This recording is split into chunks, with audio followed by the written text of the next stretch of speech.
Rambling roses make great displays.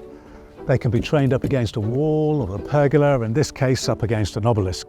But they are very vigorous plants, so every now and again they're going to need a good prune and tidy up. Now, if you're not sure if you've got a rambling rose or a climber, an easy way to tell the difference is to look at the frequency of flowering. So a climbing rose will flower repeatedly throughout the summer, whereas a rambler usually only flowers once, normally in early summer. So let's have a quick look at what we've got to work with here. In case you're wondering, it's October now, and this is a perfect time to do the pruning.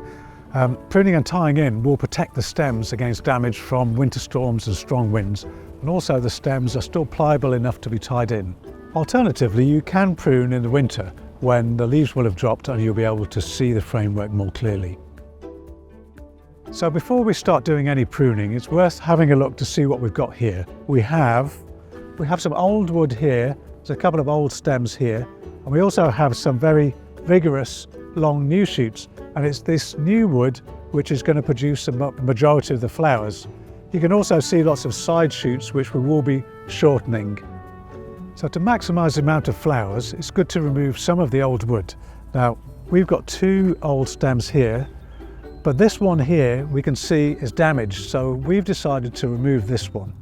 It's best practice to untie the stem before you cut it and then unravel it, and that way you're not going to accidentally cut the wrong piece off. Before you start pruning, make sure that you're wearing good gloves and eye protectors to protect yourselves from the long thorns. Now that I've untied it, I'm starting at the top, pulling it off the frame and cutting it back as I go.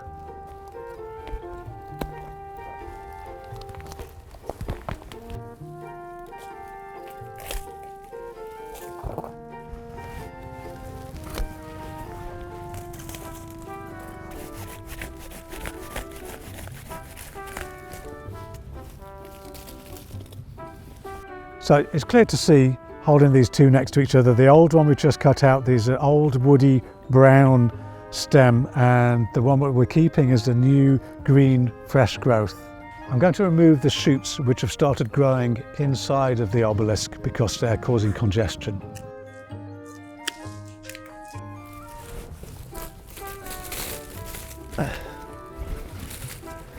So now we've tidied up the shoots growing in the middle. You can see it looks a little bit messy, but you can see lots of these long, vigorous shoots, which we're now going to systematically go around and tie in.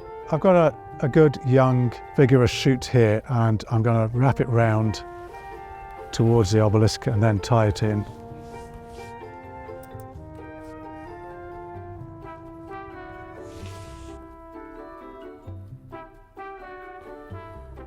Side shoots like this one can be cut back by 2/3 to an outward facing bud. The reason being that the growth from the bud will grow out from the obelisk as opposed to inward, causing congestion. You should see a clear framework now around the obelisk, and this is letting more light and air into the plant, and I can't wait to see how it flowers next year.